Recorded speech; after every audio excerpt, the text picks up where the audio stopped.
जो एम्प्लॉयज है, ऑफिसर्स है, उनके खिलाफ मामला भी दर्ज करवाया है। देखिए, अगर इस देश में कोई भ्रष्टाचार करेगा तो प्रधानमंत्री जी ने स्पष्ट कहा है कि उसको बिल्कुल नहीं छोड़ा जाएगा।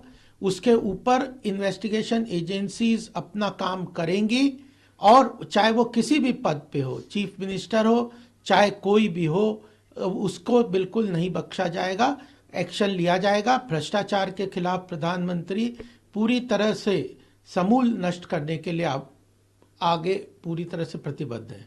एक समय पर इतनी धड़ाधड़ ईडी का जो समन आ रहा है अलग अलग अपोजिशन लीडर्स को, इसी पर राहुल गांधी कह रहे हैं कि अब जो ईडी सीबीआई है, ये तमाम एजेंसियां सरकारी एजेंसियां नहीं रही, एजेंसियां हो गई, इनका काम है कि विपक्ष को खत्म करो। देखिए, ईडी अगर कोई एक्शन लेता है तो वह उसके पीछे कोई ना कोई उसका प्रूफ होता है। बिना उसके ईडी एक्शन नहीं लेते, इन्वेस्टिगेशन एजेंसीज एक्शन नहीं लेते।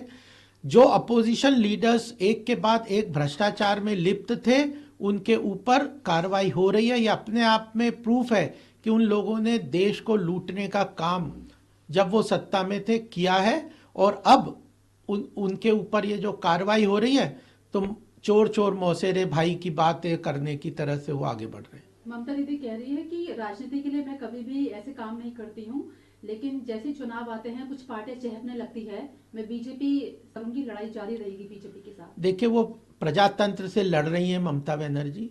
जिस तरह से बंगाल में प्रजातंत्र को, डेमोक्रेटिक इंस्टीट्यूशंस को खत्म किया जा रहा है, अपोजिशन के ऊपर अत्याचार किया जा रहा है, और खुलेआम जघन्य अपराध अपोजिशन लीडर्स के ऊपर किए जा रहे हैं, खासकर भारतीय जनता पार्टी के कार्यकर्ताओं और लीडर पे। अपने आप में यह बड़ा दुर्भाग्यपूर्ण है कि ममता जैसे चीफ मिनिस्टर्स अभी भी अपनी बातें रखने के लिए डेमोक्रेटिक की बात करते हैं, जबकि पूरी तरह से उसका गला घोटने का काम कर रहे हैं। एक आखिरी सवाल है, उत्तर प्रदेश में समाजवादी पार्टी और कांग्रेस का गठबंधन हुआ, 16 टिकटें जो है वो जारी कर दी सपा पार्टी ने। अब कांग्रेस कह रही है कि अलायंस का जो धर्म का पालन है वो कांग्रेस नहीं कर, 16 टिकट रिलीज करी है, लिस्ट जारी की है, उसमें कांग्रेस का दावा था, कांग्रेस उसमें लड़ना चाहती थी, लेकिन बिना बताए, कांग्रेस की बिना जानकारी की लिस्ट जारी हो गई है। देखिए, यह तो केवल ठगबंधन है, गठबंधन कुछ नहीं है। इंडिया अलायंस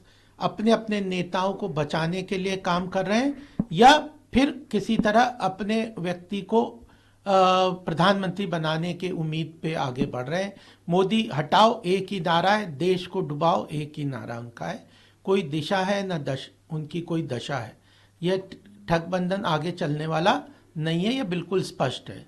चाहे दिल्ली में देख लीजिए, चाहे महाराष्ट्र में देख लीजिए, चाहे बिहार में देख लीजिए, किसी भी प्रदेश में देख लीजिए, उत्तर प्रदेश को मिला के ये आपस में एक के साथ एक चलने को तैयार नहीं है, और या दिशाहीन राजनीति करना चाहते हैं।